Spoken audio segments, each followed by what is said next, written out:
Boa noite a todos. Sejamos todos bem-vindos a mais uma noite nesta casa que nos acolhe, onde nós, eu sempre falho nesse verbo, onde a gente vem receber um pouquinho mais de instrução, aprender como caminhar mais acertadamente, para que a nossa vida siga mais equilibrada, mais correta, buscando sempre os caminhos que nos levam a Jesus, que nos levam ao Pai. Para nós iniciarmos, eu vou ler uma mensagem do livro Caminho, Verdade e Vida, escrito por Francisco Cândido Xavier, pelo Espírito Emmanuel. A mensagem 26, padecer. Não temas das coisas que hás de padecer. Está em Apocalipse, capítulo 2, versículo 10. Uma das maiores preocupações do Cristo foi alijar os fantasmas do medo das estradas dos discípulos. A aquisição da fé não constitui fenômeno comum nas sendas da vida. Traduz confiança plena. Afinal, que significará padecer? O sofrimento de muitos homens, na essência, é muito semelhante ao do menino que perdeu seus brinquedos. Numerosas criaturas sentem-se eminentemente sofredoras por não lhes ser possível a prática do mal. Revoltam-se outras porque Deus não lhes atendeu aos caprichos perniciosos. A fim de prestar a devida cooperação ao Evangelho, é justo nos incorporemos à caravana fiel que se pôs a caminho do encontro com Jesus. Compreendendo que o amigo leal é o que não procura contender e está sempre disposto à execução das boas tarefas. Participar do espírito de serviço evangélico é partilhar das decisões do Mestre, cumprindo os desígnios divinos do Pai que está nos céus. Não temamos, pois, o que possamos vir a sofrer. Deus é o Pai magnânimo e justo. Um Pai não distribui padecimentos, dá corrigendas e toda corrigenda aperfeiçoa. Então, que a gente possa aprender, trabalhar, nos resignar, com as nossas dificuldades, naquilo que não podemos mudar, e trabalhar para melhorar tudo aquilo que podemos melhorar. Vamos então, neste momento, nos colocando diante do Mestre, do nosso amado Mestre Jesus, que veio nos mostrar, exemplificar como devemos caminhar para chegar ao Pai. Nós te pedimos, Mestre Jesus, que nesta noite nos envolva em seu amor infinito e incondicional, nos auxiliando na compreensão da mensagem da noite, nos amparando em seu amor, em sua misericórdia, para que, compreendendo a mensagem, compreendendo os ensinamentos, possamos colocar em prática, melhorando a nossa condição, buscando a nossa evolução através do aprendizado e da prática das suas leis, justas, imutáveis, mas misericordiosas. Envolva-nos, Senhor, ampare-nos, esteja conosco em todos os momentos, e que possamos aproveitar, nos beneficiar nesta noite de todas as bênçãos que aqui vamos receber. Que assim seja. Nesta noite nós temos o Reinaldo, vai falar para nós sobre o capítulo 5º do Evangelho, item 19, sobre o mal e o remédio.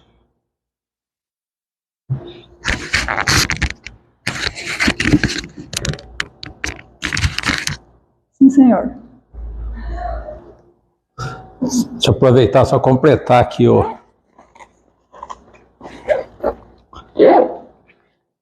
nossos apetrechos, né? Assim fala, né?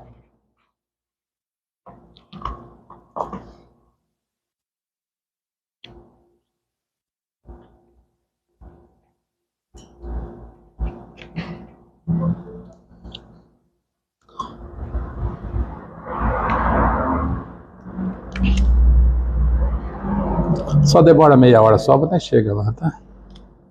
Rapidinho.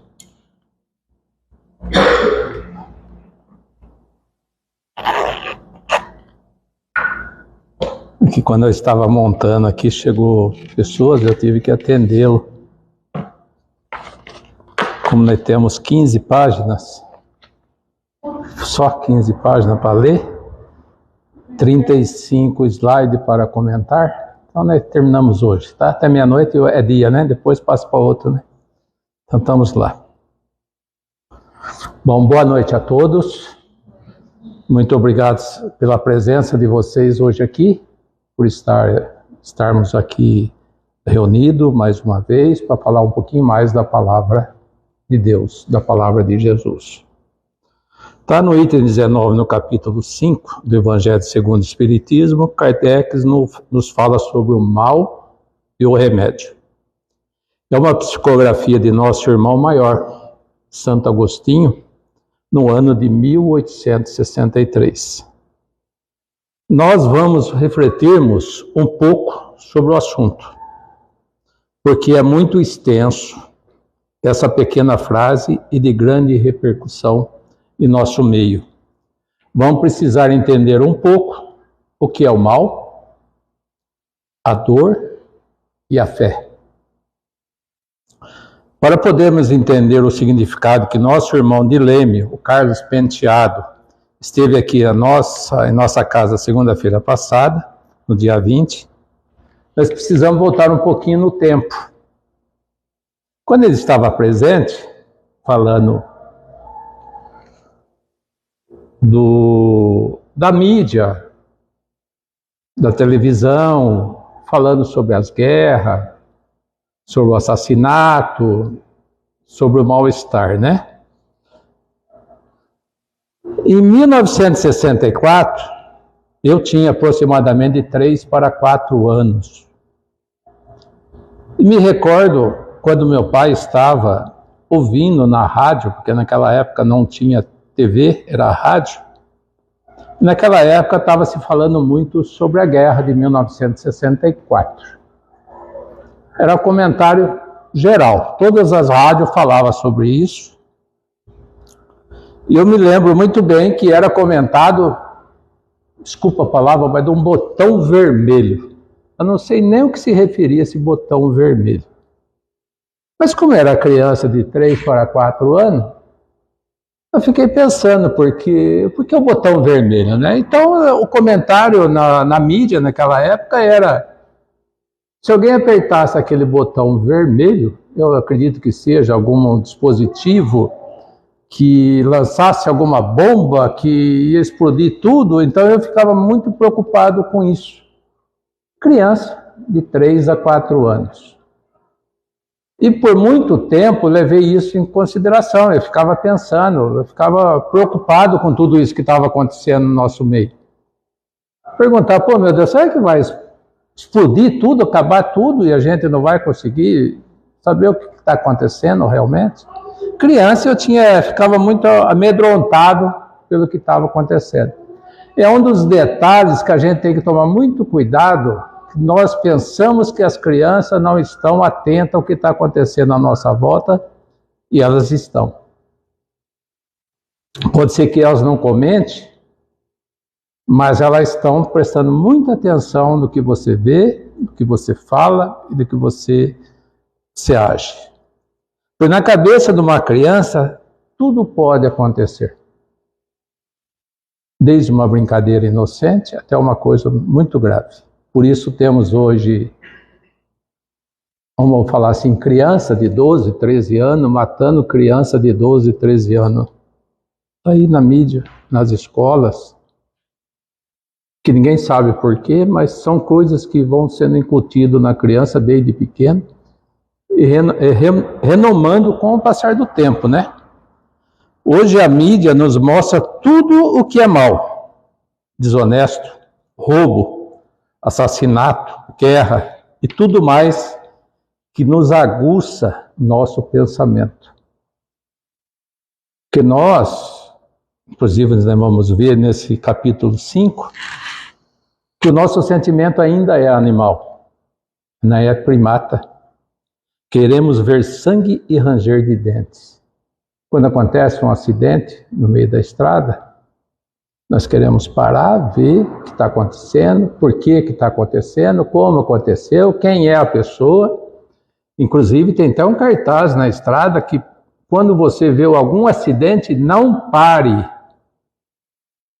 Que em vez de você ajudar, você atrapalha.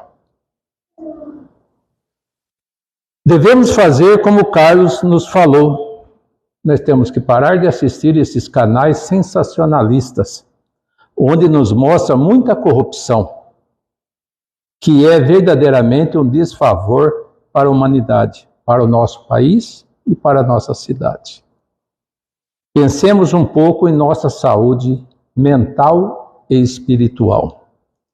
Os domínios, os mandos, o poder, a humanidade sempre viram e sempre verão, enquanto estivermos nesse mundo de expiação e provas. Portanto, devemos vencer o mundo como Jesus venceu. Então, nós temos que parar de alimentar a nossa mente, nosso espírito dessas coisas más. Temos que passar a ver as coisas boas para que a gente se alimente de coisas boas. Porque quanto mais nos alimentamos de coisas ruins, mais coisas ruins nós estamos vendo por aí. Se me desculpa. O sentimento de uma criança é o ponto fundamental de tudo isso. Então temos que prestar muita atenção no que nós temos passando para a criança dentro de nossa casa e aonde nós estivermos. O mal e o remédio. O mal. Vocês poderiam me ajudar a fazer essa palestra? Me ajudando a falar para mim o que nós entendemos como o mal. Vocês podem me ajudar? Pode falar, pode comentar. O egoísmo é um mal? A maledicência é um mal? A inveja é um mal? O ciúmes doentio é um mal? O mal educado é mal? Olha que eu sou muito mal educado de vez em quando, hein? Ou em vez de sempre, hein? A ineficiência também é um mal? O debochado é um mal? O bisbilhoteiro é um mal? O mal-humorado? Vocês repararam que o mal-humorado está sempre mal-humorado? Ele nunca tem uma fase boa, né?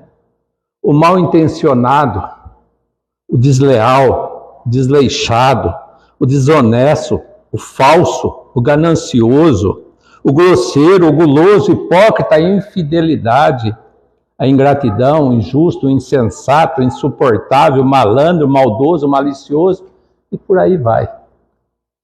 Então vocês notem que o mal é uma abrangência de coisas que nós fazemos todos os dias e percebemos isso dentro da nossa casa, dentro do nosso ambiente familiar, dentro do nosso ambiente de trabalho profissional e nas ruas. Nós não temos paciência nem sequer de dirigir um veículo. Às vezes aconteceu alguma coisa errada com alguém, no vizinho, no próximo, na nossa frente ou atrás. Nós sempre somos brutos e falamos as coisas piores. Às vezes não falamos diretamente, mas pensamos, meditamos e isso transfere mentalmente para a pessoa.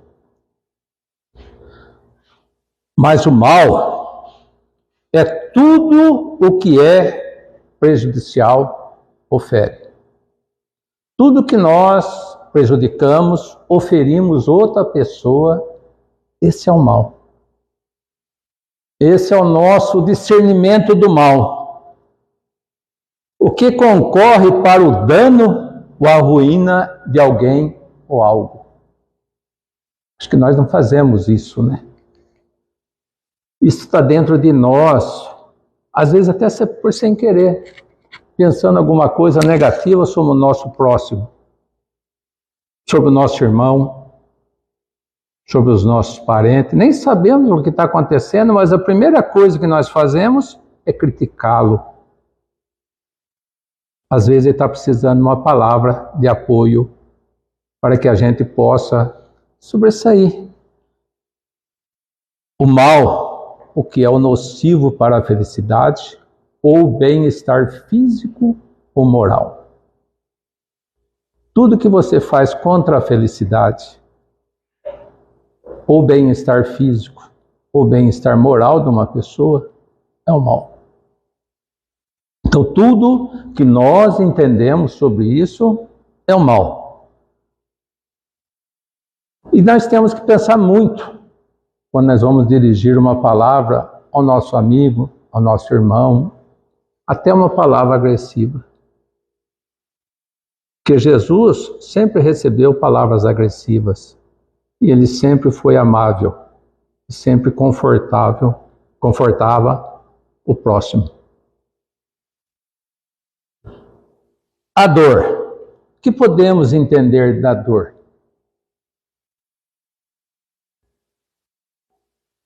No capítulo 5, Bem-aventurados os aflitos, a mensagem que nos traz a consolação diante da dor e do sofrimento.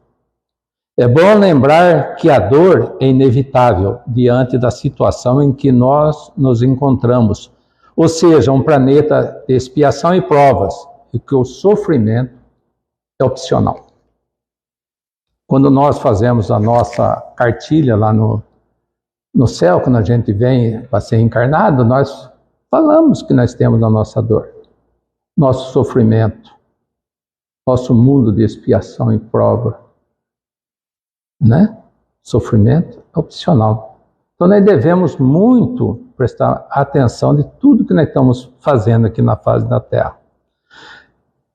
E Joana de Ângeles, no livro do Despertar do Espírito, nos ensina que a maturidade psicológica é um processo de experiências felizes e ingratas.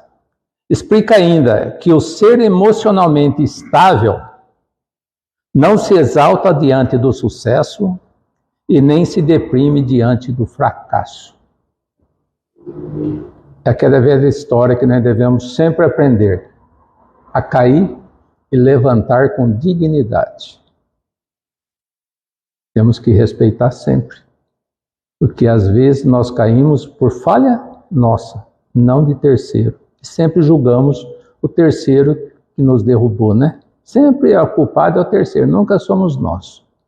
Então temos que pensar primeiro nas nossas faltas, o porquê as coisas acontecem conosco. Santo Agostinho, na mensagem que ele nos proporcionou em 1863, ele faz a pergunta: a vossa terra é, pois, um lugar de alegria, um paraíso de delícias? Por que será que ele fez essa pergunta? Será que a turma estava exorbitando? Só alegria, só cachaça, só festa, só esqueceu da dignidade humana? E fez outra pergunta: a voz do profeta não ressoa mais aos vossos ouvidos? Estava esquecendo da divindade, estava esquecendo de Jesus, estava esquecendo das palavras que Jesus proporcionou. E colocou: ele não apregoou que haveria prantos e ranger de dentes para aqueles que nascessem nesse vale de dores? E falou mais: vós que vistes aí viver, esperai, pois lágrimas cruciantes e penas amargas. E mais, as vossas dores sejam agudas e profundas, Olhai o céu e bendizei o Senhor por ter querido vos experimentar. Então, às vezes, as dores, os problemas que nós temos, é para verificar até na onde vai a nossa fé, o nosso consolo, o nosso acreditar em Deus. Ó homens, não conhecereis o poder de vosso Senhor, senão quando Ele curar as chagas de vosso corpo e encher os vossos dias de beatitude e alegrias? Nós só pensamos neles na felicidade. Quando estamos mal, nós o crucificamos. O nosso planeta Terra está em fase de transição, ou seja, mudando lentamente como a própria natureza que não dá saltos. De mundo de expiação e provas para o mundo de regeneração, onde o bem irá predominar. Por enquanto vivenciamos tempos apocalípticos, onde a predominância do mal e as provas e expiações a que nós estamos submetidos é devido às transgressões das leis divinas. Só isso, mais nada. Né? Tão simples, né? Ele expõe umas coisas e já dá a nossa resposta. Por que que nós estamos vivendo esse mundo de turbulência aqui na face da terra? Não reconhecereis o seu amor, senão quando ele adornar o vosso corpo com todas as glórias, e lhe der o seu brilho e seu alvor? Quando é que nós vamos enxergar Deus? A função do sofrimento é única e exclusivamente ao despertamento das nossas potencialidades positivas para combater as nossas imperfeições. Sofremos por tudo aquilo que não aprendemos espontaneamente. É uma evolução gradual, é uma evolução gradativamente, dia após dia. Aquilo que nós fazemos cotidianamente é que nós vamos ter o nosso crédito no futuro. E ele continua: imitai aquele que foi dado, para exemplo, chegado ao último degrau da abjeção e da miséria, estendido sobre um monturo. Ele, Jó, chamou a Deus. Senhor, conheci todas as alegrias da opulência, e vós me reduziste à mais profunda miséria.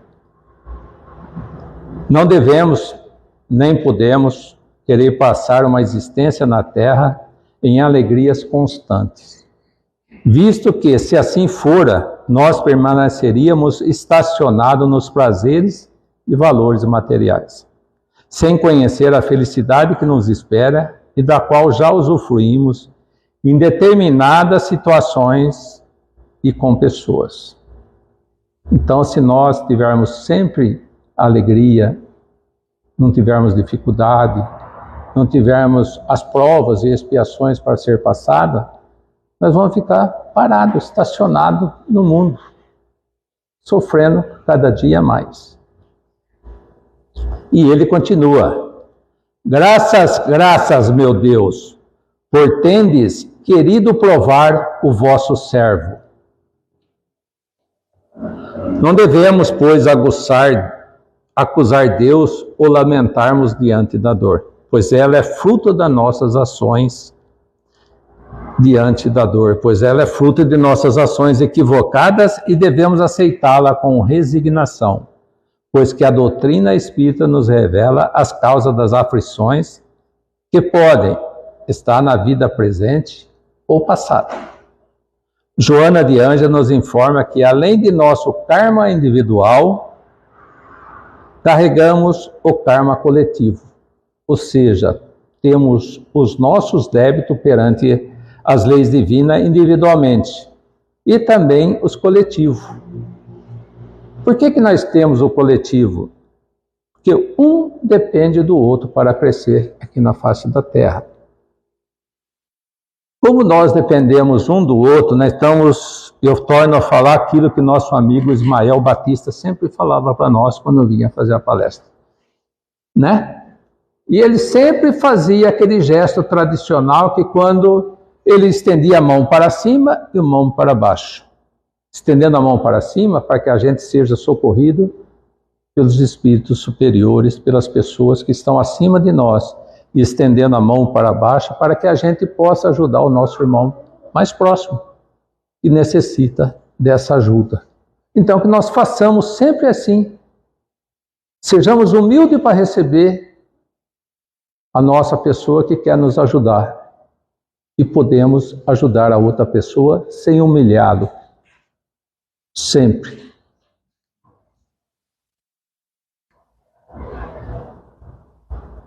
Diante da dor, que tem como principal finalidade despertar o homem para o seu progresso moral e espiritual, devemos ter a conduta de agradecer a Deus por nos experimentar, procurar refletir sobre ela e colocar de forma positiva.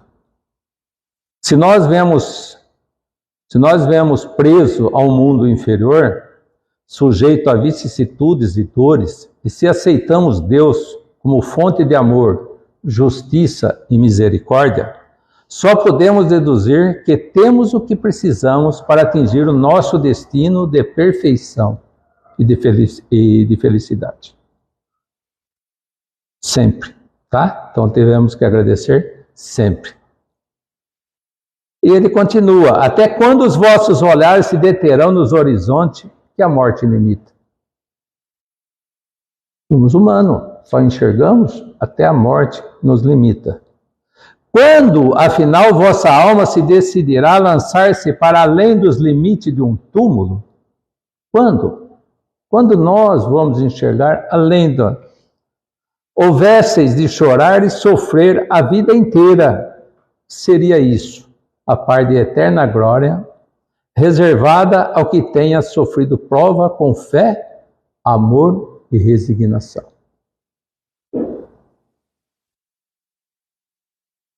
A fé. Fé é uma crença e convicção interna em algo ou alguém que se apega. É confiar em suas promessas, princípios ou ensinamento, mesmo quando não há garantias absolutas ou provas concretas. A fé pode ser direcionada a diferentes objetos, como uma divindade, uma ideia, um propósito ou até mesmo a si mesmo. Se você não tiver fé em você, se você não consegue crer nem em você mesmo, como é que você pode crer no próximo?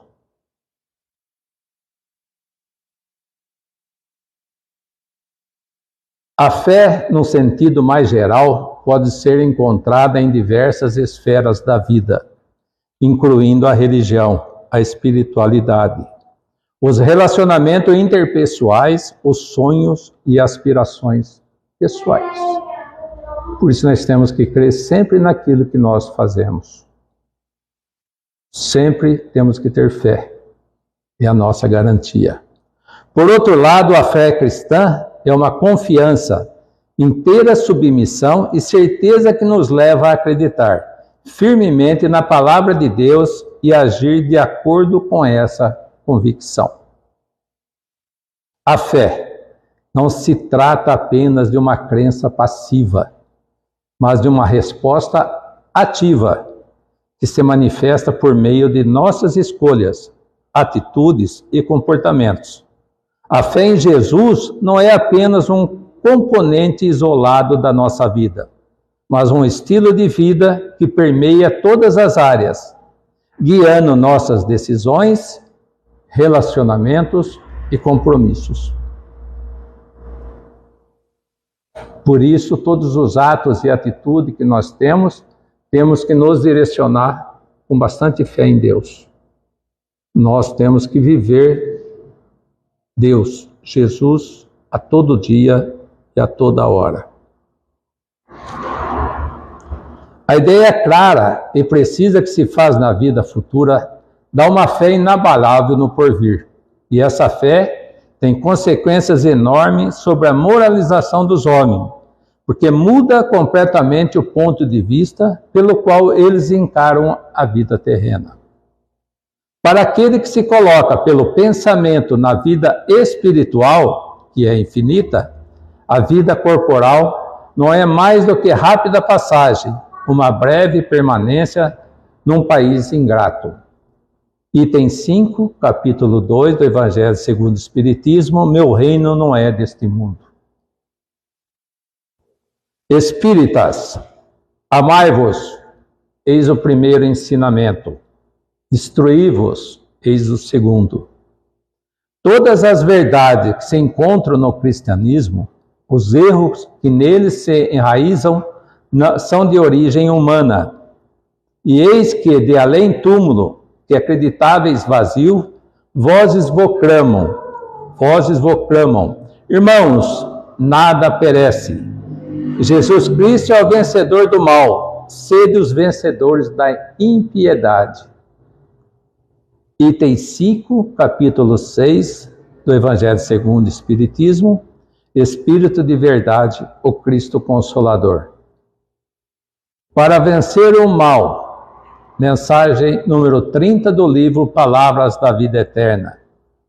Muita gente, quando não se mostre positivamente inclinada à vingança perante o mal que recebe, demonstra atitude de hostilidade indireta, como sejam o favor adiado, o fel da reprovação de permeio com o mel do elogio, o deliberado esquecimento quando se trate de honra ao mérito, ou a diminuição do entusiasmo na prestação do serviço em favor da pessoa menos simpática.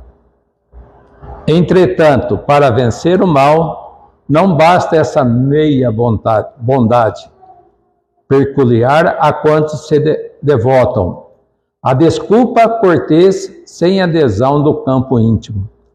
Todas as nossas manifestações que acusem essa ou aquela percentagem de mal são sempre plantação do mal, gerando insucesso e desgosto contra nós mesmos. O Evangelho é claro na fórmula apresentada para a extinção do flagelo. Para que estejamos libertos da baba sinistra do antigo dragão que trava o progresso da humanidade, é indispensável guardemos paciência contra as suas investidas, procurando esquecê-lo, perdoá-lo e fazer-lhe o bem, tanto quanto nos seja possível, porque o bem puro é a única força suscetível de desarmar-lhe as garras inconscientes.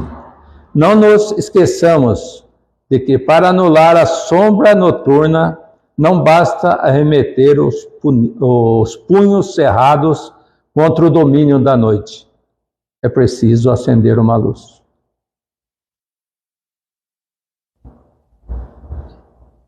No item 2 do capítulo 19, do Evangelho segundo o Espiritismo, a fé que transporta a montanha. A fé que transporta ele quer explicar para nós que são as dificuldades, as resistências, a má vontade, em uma palavra, que se encontramos entre os homens, mesmo quando se trata das melhores coisas. O preconceito da rotina, o interesse material, o egoísmo, a cegueira do fanatismo, as paixões orgulhosas são outras tantas montanhas que atravancam o caminho dos que trabalham para o progresso da humanidade. Felizes serão os que houverem dito a seus irmãos: trabalhemos juntos e unamos os nossos esforços, a fim de que o Senhor, na sua vinda, encontre a obra acabada. Porque a esse o Senhor dirá: vinde a mim, vós que sois bons servidores, vós que soubestes calar os vossos melindres e as vossas discórdias, para que a obra não sofresse. Quando vamos calar os nossos melindres?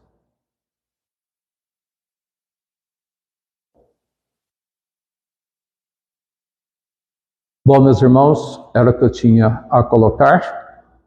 Eu agradeço a todos vocês por terem prestado um pouquinho de atenção. Espero ter atingido o objetivo dessa nossa reunião. Muito obrigado.